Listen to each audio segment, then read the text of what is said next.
Welcome to Just Koryzma, episode 24. I'm your host, Braden Koryzma, and alongside me today is Sky Daoust. How you doing, buddy? Good. Thanks for having me on the show. Thank you for coming. It's always a treat to see you. I know I don't see you too often, and now you're moving away, so I'm going to see you even less. Yeah, I'm glad I got to come on your show before I moved away. Yeah, me too. I'm sad to see you go, but you're on to way bigger and better things. So life's gonna be life's just getting started for you. Yeah, you know, new adventure. You never know what's out there. Exactly, you gotta right? Go exploring. Exactly. And it's cool that you're doing it in a new town. I mean, new province, everything. I mean, you've lived out there before, haven't you? No, I've never been off the island, man. Fair enough. All right. My bad. Then yeah. Okay. Cool. So Skylar and I, we went to a university together. We did our electrical foundations. Yeah. So that was cool. And then recently, he's kind of just found his path in life, and that's fucking awesome. I mean, there's when you find it, you just know, and then there's nothing better, right? Yeah. So that's cool. For so. Sure, man. Gosh, electrical though. We did the electrical foundations program. That was what a ride. Yeah. Yeah. Sam Johnson, the man, the myth, the savage. Yeah. Biggest troll in the league. Literally. Oh, some of the, I guess, as hard as that class was, that was probably the best schooling I've ever had. Yeah, he was fun. He was a fun teacher. He was he really tried, and we never were there late. It was always 2:00. He was like, "Yeah, I want to go home. See you guys." Yeah, for sure. But wait, what was your favorite part about schooling then? Was it just kind of the bros kind of thing, or did you? For sure. Because I didn't even stick with electrical. I thought that's what I wanted to do, and then I went to school for it. And once I finished, I realized it's probably not for me. So that's fair. But I don't regret the process of doing it. That's for sure. I made so many friends there. My old roommate Jamie, met him there, and met you there. So exactly, it was a good time overall.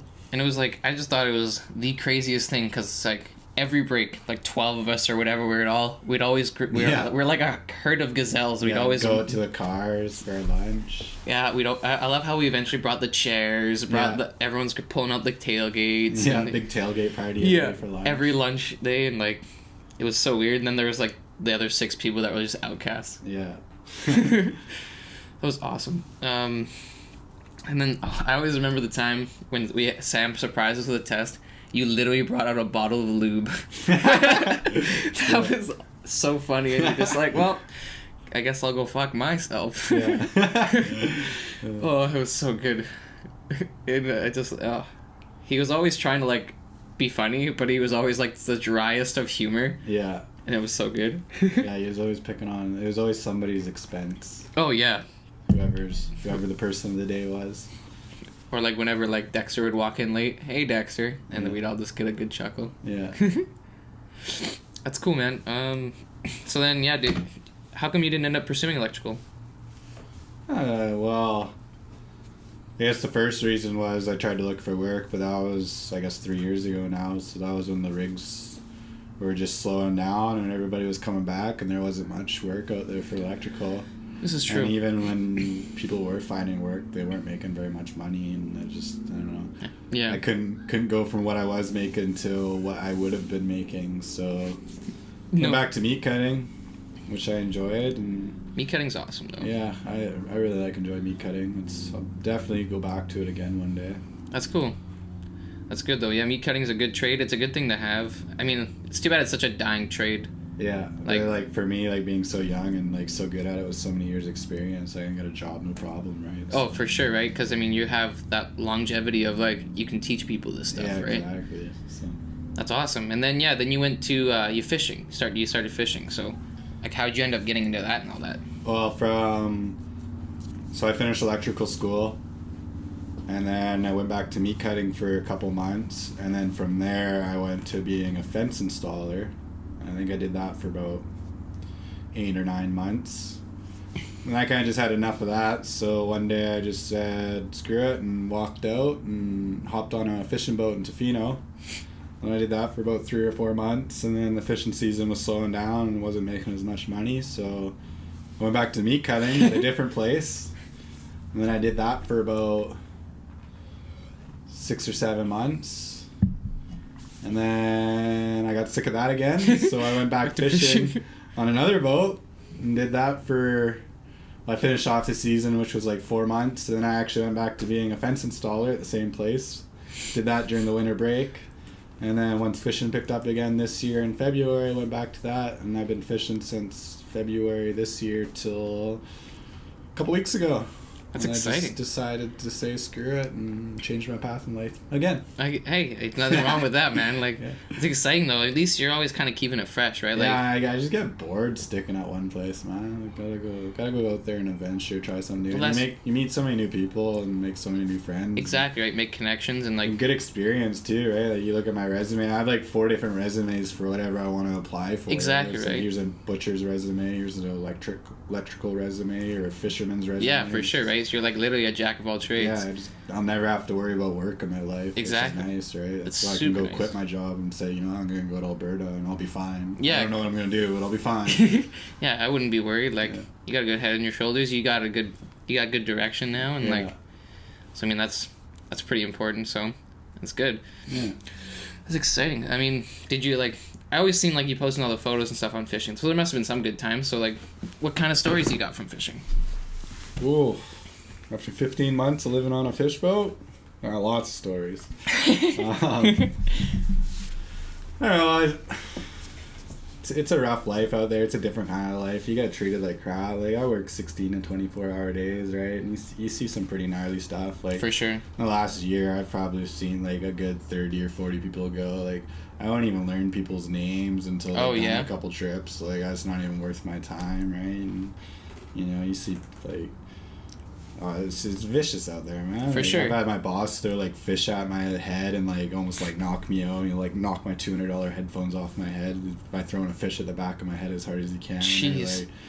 Like I've actually gotten like fights with them where we're like actually just like fist fighting and like really? in the room and stuff. Oh yeah, it's like it's pretty different out there. Yeah. It's got to be like quite a different environment, especially like. It's not even that you work together all the time. It's the fact that you're so close. You can't really get away from each other. Yeah, like I work on a factory boat, so you got there's 25 of us go out at a time, but you got 8 particular people on your shift. So like those 8 people, you wake up with, you have breakfast with, you go to work with, you have lunch with, you have dinner with. Yeah. And then like you go to the smoking area and it's like it's the same people, and it's like you're always just with the same 8 people. So like every trip is so different, like the dynamic. Like you'd be doing a different job, or you have like so and so on your shift, or like so and so will be your boss that trip, and it's just like sometimes it's a really good trip, and it's just like, oh, that was I made a lot of money, and that was like good, I'm happy. And then other times you're like, this is the worst week of my life, and you just want to jump off the boat. Fair enough. But yeah.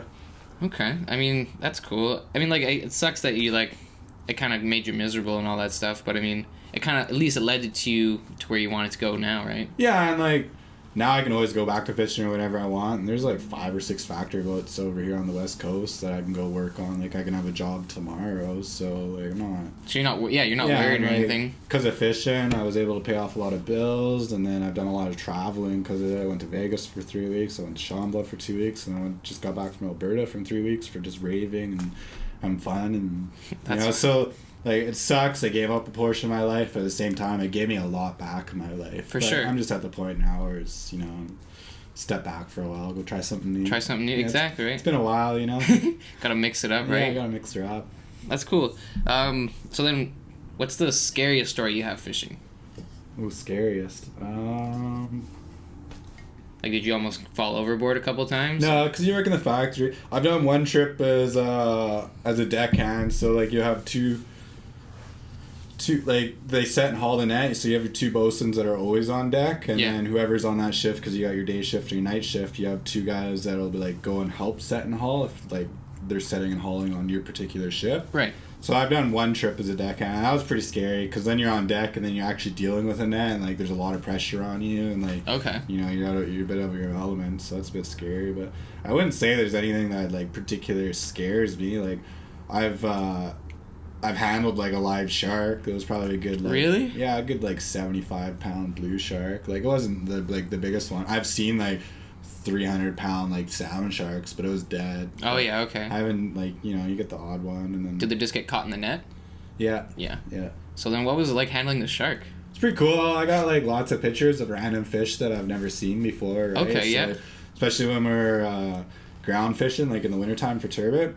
you'll catch a lot of random crap just at the bottom of the ocean, right? Yeah, so for sure. I've seen a lot of fish that like I didn't even know were out there. Like are really cool. Like ratfish are one of my favorite. They're like they look like a rat, and they got like the ugliest looking like little face you've ever seen, whiskers, but they're really cool. Like it's got like a nice gold shiny back, but like it's kind of like a cross between like a rat and like a leopard almost. Okay. And it's got like a lot of cool colors in it, and then it's like dorsal fin, but it's got like a big spike that comes out of it, and like if it gets you, it's like poisonous. Oh, too. really? Like, okay. Yeah, so like it's not good to have in your blood. It won't kill you, but like okay. It sucks. Yeah. It sucks. Cause you some real symptoms. Yeah, there's a lot of fish like dogfish. They got a spike like under them, and if they get you, like lots of bacteria on it, so like you'll get like a nice infection. And then like the rough eyes and the perch, they all got like spikes on, or like the greenies like on their fins. Like so if you don't grab those right, then you'll get like it'll go through your glove, and then like sometimes it'll like it won't heal. Like, oh really? Like, yeah, it'll be like a splinter hole in your skin that won't heal, and it'll take like 6 months. Or like sometimes like the thorn will like break off in your hand or whatever. No. Like, I've seen that before, and like guys will have like this big infectious finger for like a couple of years. And oh, that's gross. Pretty nasty, but yeah. Might as well cut the finger off at that point. Yeah, but I wouldn't say anything's like particularly scary. Okay, cool. It sounds like a real like hell of experience. Yeah, like see a lot of cool stuff. Seen like king crab, you know, like from like Deadliest Catch and stuff. Yeah. So I've seen nothing like ginormous, but I've seen some like because you gotta go way up for those ones, right? But like top of the Charlottes, I've seen some, or what do we call them? I don't know their like real name, but we call them like disco fish. They're like a pink blubbery thing, like from Flubber. Okay. They look really cool. That's awesome. Yeah. Man, I guess. That's a good comparison. I can't believe crab. That's gotta be a massive crab. So do you ever take any home? No, or do you have to throw it back? You're like supposed to throw everything back. I think you're allowed to keep like some things like black cod and stuff. Like we have an observer that comes on the boat. Okay. For every trip, and then they just stand there and they're pretty much just documenting like what we catch and what we throw away, right? Right. You're just dragging a net across the ocean, right? Right. So like it's their job to like report back to like fisheries and stuff. Oh and, yeah, I guess to make sure that and you got your environment's quota, not good. right? Yeah. So like we buy under a quota, like say we're hake fishing right now, but you gotta have a little bit of everything else. So like when you're throwing that away, like you got quota for it, right? You're right. Okay, that makes sense. Yeah. Nice. So then this is the part of the show. It's called the motivational moment. Yeah. So how would you describe your passion in 5 words or less? It's what I live for. What I live for? Okay, yeah. That's awesome. And do you care to like explain why? Like why is that the passion? Like why do those words jump out at you? Well, my passion's poker. Right. Right. So that's what I'm talking about. But I don't know. It's what I think about the most. I guess it's what I pursue the most. Like like I do some things like snowboarding or going to the gym or like other forms of sports. But at the end of the day, like mostly all I think about is poker. And like I'll go home and I'll watch like a 6-hour stream of like just 8 dudes sitting at a table playing poker, and I'll watch it hand for hand and like actually like take notes and like, okay. Yeah, and like one day I tried to go pro there in Vegas, right? But I lost a lot of money, but that was because I was like down here, and then I tried to go up here. I kind of missed the middle ground. Right, so, okay. Like, that's part of the reason why I'm moving to Calgary, is because I want to pursue my poker career. Okay. So there's like there's nothing on the island for No. poker, right? So like it's not gonna happen if I want to do it here. So it's as like other reasons, but that's one of the main ones why I'm going to Calgary. So like if I'm willing to move 12 hours away for poker, yeah, pretty serious about it. Well, that's just it, right? Like you're onto something, right? Yeah. Like it's definitely worth it. And travel too, right? Like I'm a guy that loves to travel, and I particularly like prefer to travel by myself. Like I like doing trips with buddies and stuff, but like when you're by yourself, you can do what you want whenever you want, and like some days you're not feeling it, and some days you want to do this, and some days you're your own person. Yeah. And with poker, that's the beauty about it, is like it's huge in Europe, so like I could like just join a poker circuit and travel Europe for a year, and that'd be cool. just go from WPT tournament to the next, right? Yeah.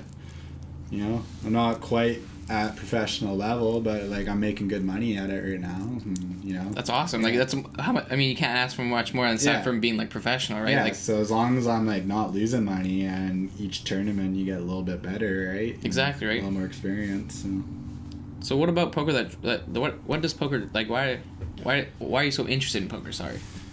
Like, what draws it to I guess there's a lot of reasons. Like, one of them would be, like, I'm really good at numbers and math and, like, odds and percentages. So, like, poker's huge in that. For sure. And, like, I'm a good people reader. Like, I can look at people or talk to people and they'll be telling me one thing, but I know they're bullshitting me. Right. So, like, that goes hand in hand with poker, obviously. For sure, right?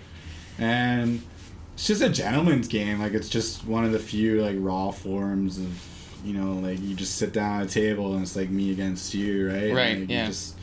You sit there and, you know, you can get in people's heads, and you can also make lots of friends. I've made lots of good friends at the poker table. Like, Vegas, my first night there, like, was probably one of the most unbelievable nights in my life, and, like, that was because I just made a friend at the poker table and we sat together for, like, 7 hours straight. And, That's awesome. And then, yeah, we just, like, you know, got his number and we hung out for the rest of my trip there, right? Oh, cool. So, even this last trip, just got back from Alberta there, like, was hanging out and made some new friends. Like, this one guy, his name's Christian, he's like in his 50s and he shows up in his black tracksuit and his like red stripes Adidas. He's all matching. I seen him like 4 tournaments while I was there, and he's always wearing the same tracksuit. And one day he like put it on my wrist and he's like, "Oh, I like your tattoos." And I'm like, "Oh, thanks." And I was like, thought he was talking to the star, but he like said the good vibes one, and I was like, "Oh." He's like, "Yeah, the world's going to shit, man. We need more like positive energy out there." And he's For sure. like goes on a spiel, and then he asked me, he's like, "What are you doing here?" And I was like, "Oh, I'm just up for a couple raves, you know, visit some friends, you know, play some poker." And then he goes on about, he's like, "Oh yeah, I guess you guys call it EDM now. Back in my day, we called it techno." He was like, "Oh, this was one of the very first ever raves over in Paris. We rented out like a warehouse. There was like 4,500 of us." And he was like going on about how he used to rave to techno back in the day. Techno. And, like, you know, you just meet the most interesting people at the poker table, right? And like a lot of them are like, they're like in 40s, 50s, and they're all like retired early, and they've all made their money doing like certain things. Like, you can like learn a lot just sitting down and like talking to people, right? For sure. So it's just like, it's just good. I like it for that too. That's awesome. I'm really glad you found you're taking the next leap, you know, for like your passion. Yeah. Yeah. Like, exactly, man. Like, I'm just gonna go for it. Yeah, dude. Try it again. I failed. I didn't play. I went to Vegas. I tried. I failed. I knew what I did wrong, but I stepped back till now, so I guess I'd be going on like a good 10 months of not playing for something I loved, right? But I needed the break. And yeah, and it's not even like you gave up though. Like when you failed, you're just like, all right, I gotta. Yeah. Like, I just gotta figure out what you learn from your mistakes, right? Exactly. Like, you know, now you know you have a better game plan. You're gonna go in and kick some ass, right? Yeah. Like, so that's exciting. So, and like, I guess speaking of Alberta, you've now found a new path in life. yeah. So why don't you tell me about that? Well, I guess my new path would just be, you know, like, because I went over there, just gonna go have some fun, blow off some steam, and then see some people I met at Shambhala, and I don't know, I went over there and just had a good time, and then the house I was staying at, she needs a new roommate, and so I was like, it wasn't even really an option, and then I was like, oh, you know, this is a nice place, and I've known her for 10 years, and like, it was a nice place, it was super clean, and I was like, oh, you know, she's never home.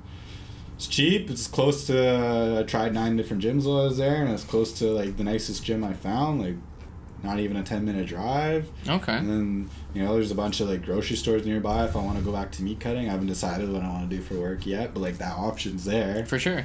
And then I got all my new friends that I made, and I kind of just discovered raving. Like, not that that's something to be bragging about, I guess, at 25, but I'm enjoying it for now. I don't have any kids, so I don't feel any responsibility or pressure about it. I'm just going to have fun. That's right, man. And poker's there, and I don't know, just need to get off the island. That's fair. I mean, like, I know some people kind of get stir crazy being just on the island. Yeah, you know what, like, it's just more expensive. I didn't even think about it till I went there, to be honest, but like, people would be like, yeah, I'd be sitting at the poker table, and you'd be like, oh, you're from BC, bring cash. And I'd like look at them and be like, and they'd start like, oh yeah, this, and this, you know, like even just taxes alone, like their taxes are 5%, ours is 12%, like 7% taxes is huge over like a long period of time. For like, sure, right? It adds up quick. Yeah, and it's just like they're taking all that money from you, and then ICBC, like my insurance here is like $1,400 a year. There would be like $600, or BC Hydro is basically a monopoly, right? And right. Like, there it's privatized, you know, it's cheaper, and gas is cheaper there, and rent's about the same, but just everything else is just cheaper in general. So I don't know. That's fair. Yeah. I mean, it should be a good adventure, though. I mean, again, yeah, like with you not. can always come back. Well, right? that's just it, right? You can always, come back and, like, it's not like you burned any bridges here. Like, so, No. I mean... saying all my goodbyes, right? Yeah. And, like, and it'll be fun to visit now. It's like I could come back and visit all summer and maybe get a summer job and just couch hop for 2 months. Literally. Because I've lived here for 25 years. Like, it's not going to be an issue. Yeah, right? exactly, right? Like... If I can go couch hop in Alberta for a month, like, from between a couple people that I've only known for a while, like, wouldn't be hard to come back. And Exactly. So. Exactly. You just gotta show up at Hayden's door and live with your bag and everything and be like, hey, man. And he'd be like, all right. I wouldn't say Hayden, but... No. Oh yeah, that's awesome though. That's exciting. And you're telling me you found like you fell in love out there, and that's exciting. Yeah, I met a girl. She's pretty awesome. Got strong feelings for her. That's awesome, dude. I mean, I don't know. I'm a big love guy. I'm just a big old. I'm a big sweetheart. I'm a big sweetheart. There's no escaping that. So I just embrace it now. I'm just like, I don't know if you ever watched Brooklyn Nine-Nine. Yeah. Yeah, I'm basically like Terry Jeffords. I love, It's a big old mush. That's exciting. Oh, I just spilled water on my face. But yeah, that's like, it seems like you got a lot going on out there, and that's really exciting. Exactly, that's what it is, man. Like, one thing fails, there's another thing to fall. But like, I guess, like, you could say I'm going up there for her, but if me and her didn't work out, I wouldn't be upset. Like, right, for sure. Still lots of work. I'm still gonna make money. I still have a nice place to live, and I still got poker just down the road. Like, exactly. It's not. And like, what do I do here? I go to the gym and I work, so I can go to the gym and I can work there and play poker. So it's I mean, like, it's literally like there's more pros than cons for sure. Yeah. So. Like I say, I just want to go on an adventure. And the raves too. There's like, Edmonton's the rave capital of the world, right? Is it really? Yeah. I didn't know that. Yeah, so. Well, that's exciting. And then Calgary's starting to pick up too with the raves. Like, some of them are starting to come down into Calgary. Okay. Edmonton's only, a 2-hour drive away, so. So yeah, I mean, definitely good for like a weekend thing, right? You can just go get away for the weekend, come back. Yeah. That's cool. Yeah. Well, I mean, like, yeah, that just sounds incredible. I mean, like, I one day would like to think that that'll happen to me, but I don't know. I'm not in a rush to get off the island or anything. Yeah. So, I mean... Just gotta put yourself out there, right? Pretty much. But, like, I didn't know I was gonna do it. Everything kind of just fell together. Like, it seems like it was 2 months ago that I just finished getting off the boat, doing 4 trips, worked 33 days in a row. Like, I've never felt the way I felt like that in my entire life. How sore and beat up and mentally strained I was. Right. And then I went to Shambhala, and I had like the best 2 weeks of my life, and I was so happy. And then I went back fishing for 2 trips, and I went from like extremely happy to like just like, this sucks, right? For sure, yeah.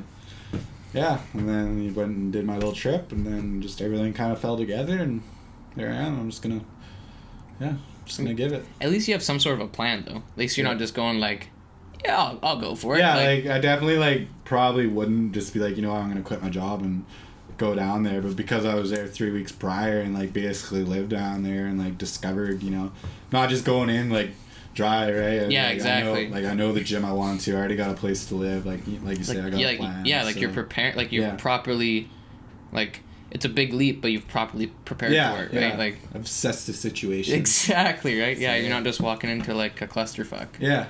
Well, that's exciting, man. Like, I'm really happy for you, and I'm gonna miss you when you're gone. Thanks, dude. I'll visit lots. Oh, I'm sure. Like I say, I don't even know how long I'll be there for. Who knows? Maybe I'll lose all my money in poker away, and I'll have to come back fishing. Who knows? I mean, yeah. I mean, you could be out there for a year, you could be out there forever. We never know, right? Like, you never know. That's why I'm saying my goodbyes. I know I'll visit. Oh yeah, but I mean, this is the number 6th place in the world to live. They say so. Like, it's gotta be something, right? Gotta be the number 6 place to travel to and visit, right? For sure. So, of course I'll be back in the summertime. I'm gonna leave my motorbike here too, right? Oh yeah, okay. Landlord said he'd hold on to that for me for the Nice. winter. So, even I could just fly over to Vancouver, hop on the ferry in Nanaimo, and then boom, there's my motorbike. I got wheels. Exactly right. And you're set. Yeah. All works out. That's cool, man.